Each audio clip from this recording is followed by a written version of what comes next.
Hello, मैं commissioner of police Delhi से बोल रहा हूँ। कमिश्नर, कमिश्नर साहब। क्या चाहते हैं आप? घबराइए मत, मैं आपको कोई बुरी खबर नहीं, कोई खुशखबरी सुनाना चाहता हूँ। खुशखबरी? पुलिस और खुशखबरी, ये तो मैंने पहली बार सुना है। वैसे मैंने आपको इसलिए फोन किया ताकि मैं आपको बता दूं कि पुलिस जिस आदमी की 21 साल से तलाश कर रही थी वो मिल गया है। कौन मिल गया है? मिस्टर सत्यप्रकाश का बड़ा बेटा राजकुमार। हाँ। क्या क्या? जी, वो तो मर चुका है। ये जरूर कोई नकली होगा। मैं इस बात पर यकीन नहीं करती। देखिए, अगर आपको पुलिस पर पूरा यकीन नहीं है तो पुलिस के पास और बहुत से तरीके हैं जिससे वो आपको पूरी तरह यकीन दिलवा दें। वैसे मैंने मिस्टर कैलाश नाथ से भी बात कर ली है, वो आपको यकीन दिला देंगे। और मिस्टर राजकुमार जो 2 कांस्टेबल के साथ आ रहे हैं वो बाकी का आपको यकीन दिला देंगे। भाई जब आप बोल कौन रही हैं? जी, मैं रुक्मणी देवी बोल रही हूँ। देवी? कहाँ की देवी? किधर की देवी? कौन सी देवी? जी, रुक्मणी देवी। अच्छा, इसलिए आपको खबर सुनकर खुशी नहीं हुई? जी हाँ, बहुत खुशी हुई। वो भी तो मेरा बेटा है ना। मगर आप तो उसकी सौतेली माँ हैं। तो क्या हुआ, मैं माँ भी तो हूँ उसकी। तो उसकी असली माँ कहाँ है? नहीं है। अच्छा, तो आप क्या कर रही हैं? कमिश्नर साहब, मेरी तबीयत कुछ ठीक नहीं है। देखिए ना, कितना बुखार है मुझे। इसलिए डॉक्टर ने कहा है गर्म पानी के साथ ब्रांडी पी लेना। मैं ब्रांडी पी रही हूँ। ठीक, बहुत खुश हूँ। Thank you very much. Thanks. Ram, ऐसे मर जाएगी। क्या हुआ? वो आ रहा है। कौन आ रहा है? वो आ रहा है, लक्ष्मी का बेटा राजकुमार। तेरा दिमाग खराब हो गया क्या? पुलिस को मिल गया, वो आ रहा है। वो कैसे आ सकता है माँ? वो तो बचपन में मर गया था। नहीं, वो जिंदा है। दिल्ली से पुलिस कमिश्नर का फोन था, वो आ रहा है। क्या? मेरा बेटा जिंदा है और वो कल आ रहा है। आज मैं बहुत खुश हूँ। खुश हो ना माँ जी? तो इस खुशी के बदले क्या आप मुझे एक छोटा सा तोहफा नहीं देंगी? क्यों नहीं, तुम जो मांगोगे मैं देने को तैयार हूँ। अपनी जान भी देने को तैयार हूँ। जानवान का मैं क्या करूंगा? मैं तो सिर्फ ये चाहता हूँ कि आप इन कागजात पर दस्तखत कर दीजिए। नहीं, मैं दस्तखत नहीं करूंगी। सोच लो, अच्छी तरह से सोच लो। अगर आप इन कागजात पर दस्तखत नहीं करेंगी तो आपका बेटा जो आज तक जिंदा था, मैं उसे मारकर उसकी लाश को तुम्हारे सामने फेंक दूंगा, और वो भी धमाके के साथ। नहीं। सोच लो, जायदाद या बेटा? ठीक है, मेरा बेटा सलामत रहे, वो इससे दुगनी जायदाद कमाएगा। लाओ कागजात।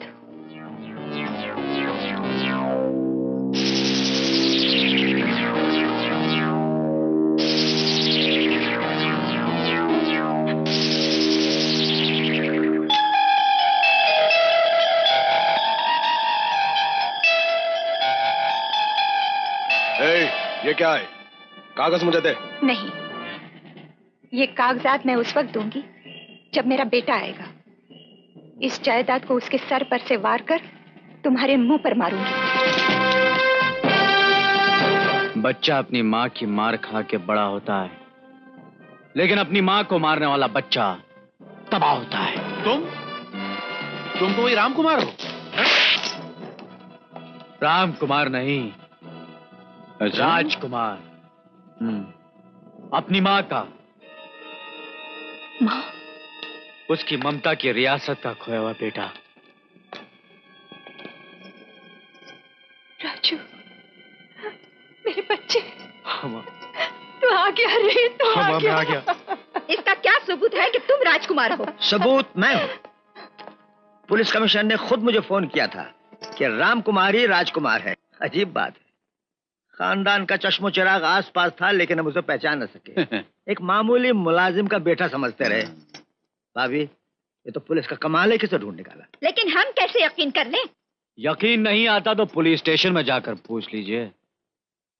पुलिस स्टेशन जाने की कोई जरूरत नहीं, ये पुलिस रजिस्टर है, आप लोग देख लीजिए इसे। अरे पुलिस के लफड़े में काय को जाती, सब अंदर फंस जाएंगे। हाँ बोल ना। हाँ, ठीक है ठीक है। यकीन आ गया ना? Good luck. भाभी खुश होना है। आपका बहुत बहुत धन्यवाद। माँ का ख्याल रखना है। जी सर। चलो। आंटी, अब तो आपका राजकुमार आ गया है, जल्दी से वो कागजात मुझे दे दो। हाँ हाँ जरूर। ये लो। ये क्या बदतमीजी है? ये बदतमीजी नहीं है दोस्त। मेरे उस्ताद ने कहा है कि छोटों को बड़ों के सामने सिगरेट नहीं पीनी चाहिए और ताकतवर को कमजोर पे जुल्म नहीं करना चाहिए। इसलिए अगर कोई सिगरेट पिए तो उसे बुझा दो और कोई जुल्म करे तो उसे मिटा दो। किसने बनाए हैं ये निशान? गिनो कितने कोड़े पड़ते हैं इस पीठ पर। बताओ किस किसने मारा मेरी मां को? बताओ। मैंने मारा है तुम्हारी माँ को।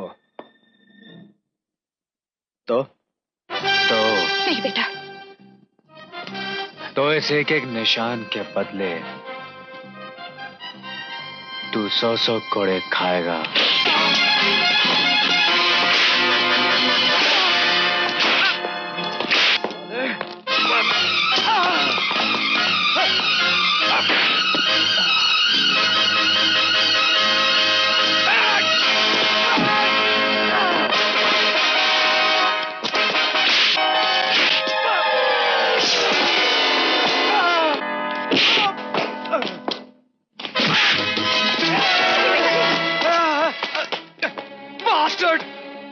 जुल्म का बदला जुल्म से ना ले।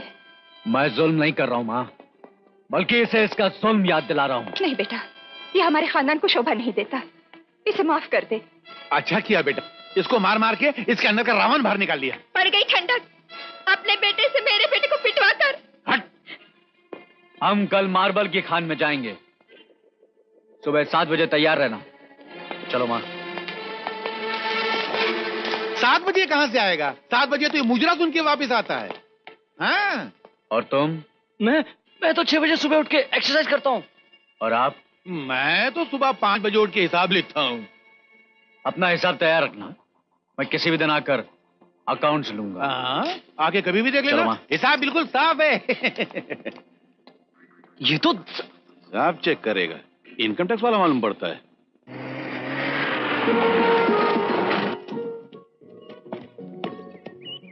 ए लड़की, ये जीप रास्ते से हटा वरना एक लात मारूंगा और जीप जाके सीधा नदी में गिरेगी। ए मिस्टर, जीप में मैं भी बैठी हूँ, दिखाई नहीं देता है क्या?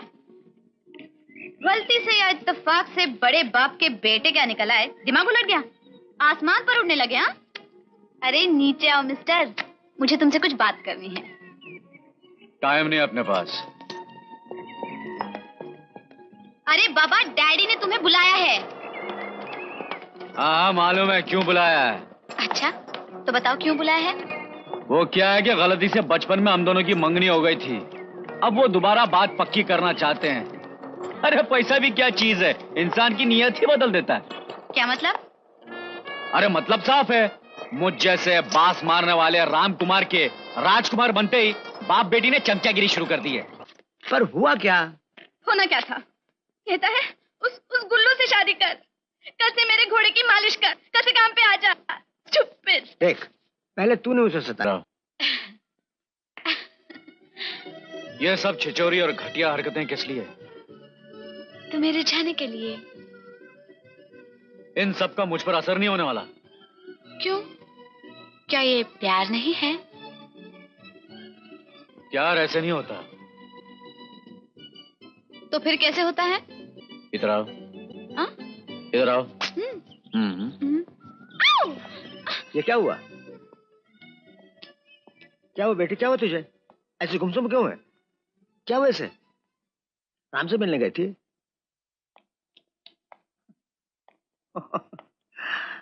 मेनका बनकर विश्वामित्र को रिझाने गई थी।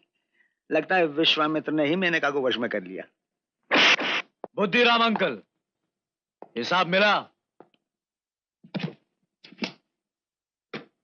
मेरा हिसाब तो इतना साफ है कि अंधा अगर अनपढ़ हो तो वो भी पढ़ सकता है। अरे आहिस्ता, मेरी किताब में से हिसाब भाग जाएगा। क्या करते हो यार? हिसाब ना मिलने के भी 3 कारण हैं। पहला कारण यह है कि हिसाब में बहुत गड़बड़ है, दूसरा बेईमानी, तीसरा ये 400। लीजिए, मिल गया। ये क्या है ना? ये हाँ, 5 कारण है। ये हिसाब की किताब है हाँ जी, आपकी? हाँ। बर्फ 50 रुपया और उसी डेट में आइस 50 रुपया। ये अलग अलग आइटम है क्या? हाँ, वो क्या है कि हम लोग सुबह के वक्त बर्फ इस्तेमाल करते हैं और दोपहर में आइस इस्तेमाल करते हैं। बर्फ थोड़ी रफ होती है, आइस थोड़ी नाइस होती है। बर्फ जल्दी पिघलती है, आइस पिघलने में थोड़ा इनकम टैक्स के लिए फायदे पाती है। और इलेक्ट्रिसिटी 11,000 रुपए और उसी डेट में बिजली 22,000 रुपए। ये भी अलग अलग आइटम है क्या? इसका क्या होता है कि जब कभी कोई अंग्रेज आता है तो हम लोग इलेक्ट्रिसिटी इस्तेमाल करते हैं, हिंदुस्तानी आता है तो हम लोग बिजली इस्तेमाल करते हैं। बिजली जरा महंगी होती है, इलेक्ट्रिसिटी जरा सस्ती होती है। बिजली में ज्यादा रोशनी निकलती है, इलेक्ट्रिसिटी में कम निकलती है। ये भी इनकम टैक्स वाला मालूम पड़ता है। वर्कर्स 40,000 रुपए और मजदूर 4 लाख रुपए।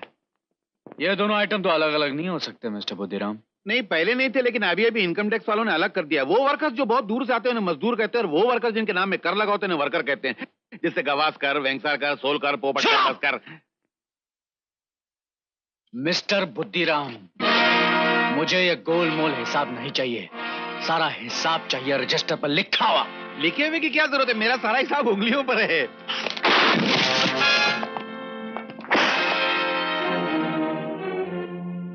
मैं जानता हूं आज तक तुम उंगलियों पर ही सारी दुनिया को नचाते आए हो, मगर कान खोल कर सुन लो, मुझे कल तक ये सारा हिसाब मिलना चाहिए, वरना ये उंगलियां काट दूंगा। और जिस खोपड़ी से तुम 24 घंटे बेईमानी के धंधे सोचते रहते हो, वो खोपड़ी कुचल डालूंगा।